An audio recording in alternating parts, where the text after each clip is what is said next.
Welcome back to our channel, your premier destination for the most comprehensive and deeply analytical updates on everything happening in Genoa City.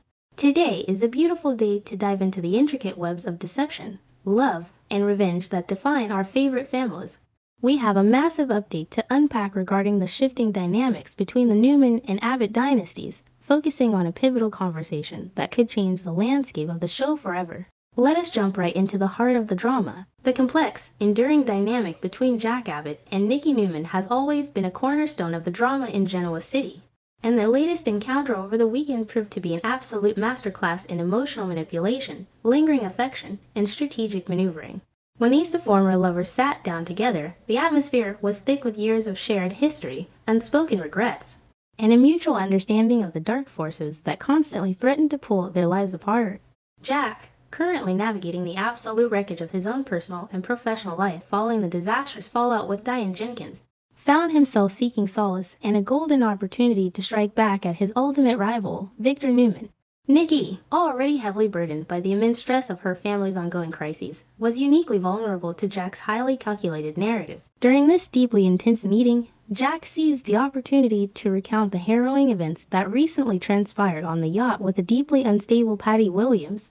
However, Jack did not simply relay the objective facts of his kidnapping. He delivered a masterful, highly exaggerated version of the ordeal, specifically tailored to target Nikki's deepest fears and moral boundaries. He painted a vivid picture of Victor Newman not just as a ruthless businessman, but as a cruel, calculating monster who intentionally orchestrated a scenario designed to utterly destroy Jack's psychological well-being. Jack emphasized that Victor had essentially weaponized Patty's severe psychiatric instability, funding her delusions and setting her loose on a man he deeply despised. Jack's narrative heavily emphasized the drugging aspect of the ordeal. Knowing intimately that Nikki's lifelong, agonizing battle with alcoholism and substance abuse makes her hypersensitive to the horrors of addiction, Jack magnified Victor's alleged role in the drugging. He insisted that Victor, fully aware of Jack's own past struggles with prescription pill addiction, deliberately crossed the most sacred moral line by having him drugged against his will. Jack framed this not as a mere byproduct of Patty's insanity, but as a calculated, malicious directive from Victor himself. By pushing this specific, highly triggering narrative, Jack knew he was striking at the very core of Nikki's empathy and her deepest terrors regarding substance abuse and the loss of autonomy. The impact of Jack's carefully chosen words on Nikki was immediate and visceral. She was absolutely stunned, her mind reeling from the horrifying image of her husband orchestrating such a vile and invasive act. Nikki has always known that Patty Williams is a dangerous, unpredictable force of nature, entirely capable of slipping drugs into a drink without a second thought. However, the idea that Victor Newman, the man she loves, the patriarch of her family, would actively fund and encourage such a devastating violation left her entirely horrified. For Nikki, the act of stripping away a person's sobriety and physical autonomy through forced drugging is an unforgivable sin. And hearing that Victor might be the architect of this nightmare shook her to her absolute core. As Jack continued to press his case, aggressively insisting that Victor had completely abandoned any semblance of a moral compass just to sabotage Jack's marriage to Diane, Nikki experienced a profound, terrifying realization. She vocalized a chilling thought that had likely been buried in her subconscious. If Victor is capable of orchestrating such a sinister, boundary-crossing attack against Jack, what is to stop him from doing the exact same thing to her if she ever crossed him? Nikki described this realization as a brutal slap in the face. It was a moment of profound vulnerability where the protective walls she had built around her marriage began to crumble, exposing the terrifying reality of Victor's limitless capacity for ruthlessness and control. For a long time, Nikki had desperately tried to convince herself that Victor had mellowed with age, that the vicious, cold-blooded tactics of his past were firmly behind him. She had actively chosen to believe in a softer version of her husband, one who prioritized family stability over vindictive corporate and personal warfare. Jack's exaggerated tale brutally shattered that fragile illusion into a million pieces. Nikki was forced to confront the dark truth that Victor has not changed at all: his temper, his need for absolute control, and his willingness to destroy his enemies by any means necessary remain as potent and dangerous as ever. This realization left her feeling profoundly isolated and unsafe within her own marriage. Sensing the deep, irreparable fracture he has successfully created in Nikki's perception of Victor, Jack smoothly transitioned to the next phase of his manipulation. He gently, almost tenderly, suggested that Nikki needed to escape the toxic, suffocating environment of Genoa City immediately. He advised her to get some much-needed fresh air and emotional distance by traveling to Italy to visit her granddaughter, Summer Newman. On the surface, this sounded like the caring, supportive advice of a dear friend who only wanted the best for her mental health. But beneath the supportive veneer, Jack was actively plotting to create physical and emotional distance between Nikki and Victor, hoping that a trip to Italy would be the final nail in the coffin of their fracturing marriage. Despite the undeniable appeal of escaping to Italy and leaving the overwhelming drama of the Newman family behind, Nikki firmly declined Jack's suggestion. Her refusal was not born out of a desire to stay and fight for Victor, but rather out of a deep, unwavering maternal obligation that she could never abandon. Nikki revealed that she could not possibly leave Genoa City right now because she needed to serve as the unofficial sponsor for her son, Nick Newman. Nick's recent, terrifying descent into severe fentanyl addiction crisis, directly exacerbated by the sinister machinations of Matt Clark, had left the Newman family in a state of constant, agonizing panic. Nikki knew that her son's life was hanging in the balance, and she could not abandon him in his darkest hour, no matter how much she needed an escape. It was in this moment of shared vulnerability and parental desperation that Jack made a surprising and monumental offer.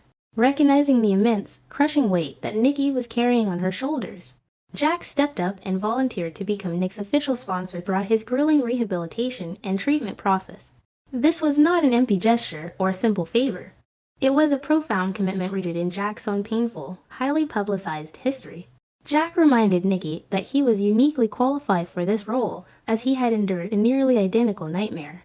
Years ago, following a severe physical injury and subsequent surgery, Jack had found himself hopelessly addicted to prescription painkillers, a brutal battle that nearly cost him his life, his family, and his legacy. Jack's history with opiate addiction makes him the perfect, perhaps the only, person in Genoa City who can truly understand the specific psychological and physical health that Nick is currently enduring. While Victor demands strength and compliance, and Nikki offers maternal love and anxiety, Jack can offer the raw, unfiltered empathy of a fellow addict who has walked through the fire and survived.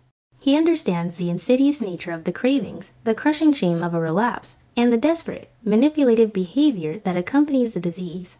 Jack's offer was an absolute lifeline, not just for Nick, who desperately needs a guide, but for Nikki, who was drowning under the pressure of trying to save her son while her marriage imploded around her. Nikki was visibly moved and overwhelmingly relieved by Jack's generous proposition.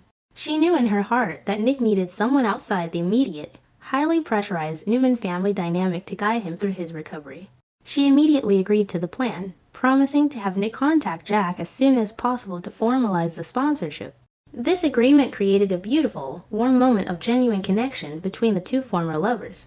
In the midst of all the betrayal, corporate warfare, and family trauma, Jack and Nikki found a quiet space of mutual support and deep affection, reaffirming the enduring, complicated bond that has connected them for decades. The tender, emotionally charged atmosphere between Jack and Nikki was suddenly broken by the unexpected arrival of Kyle Abbott. The intrusion immediately shifted the dynamic, bringing the harsh realities of the outside world crashing back into their private moment. Nikki, perhaps feeling overwhelmed by the intensity of the conversation and the sudden shift in energy, quickly excused herself and departed the scene. Her exit left Jack alone with his son, setting the stage for a revealing and somewhat chilling confession that would expose the true depths of Jack's current state of mind and his overarching strategy against the Newman patriarch. Once Nikki was safely out of earshot, Jack dropped the supportive, purely altruistic facade and made a startling admission to Kyle.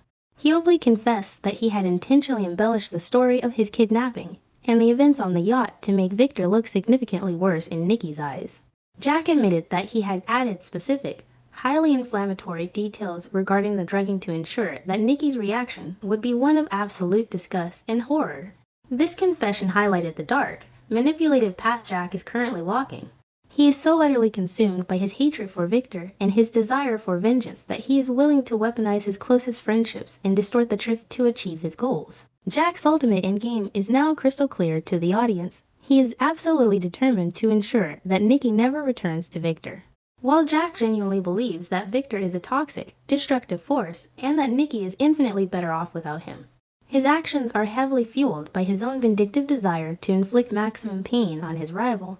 By embedding himself into the Newman family crisis as Nick's sponsor, and by actively poisoning Nikki's perception of her husband with exaggerated tales of drug-fueled psychological warfare, Jack is orchestrating a masterstroke of emotional sabotage. The impending fallout from these maneuvers promises to be catastrophic. When Victor Newman inevitably discovers that Jack Abbott is not only acting as the sponsor and confidant to his vulnerable son, but also actively dismantling his marriage by filling Nikki's head with exaggerated horror stories, the reaction will be thermonuclear. Victor does not tolerate interference in his family, and he certainly does not tolerate Jack Abbott positioning himself as a savior to the Newmans. Jack's calculated manipulation of Nikki and his strategic insertion into Nick's recovery are setting the stage for one of the most explosive, devastating wars Genoa City has ever seen. The lines have been drawn, the emotional explosives have been planted, and it is only a matter of time before the entire landscape of these two legacy families is blown apart.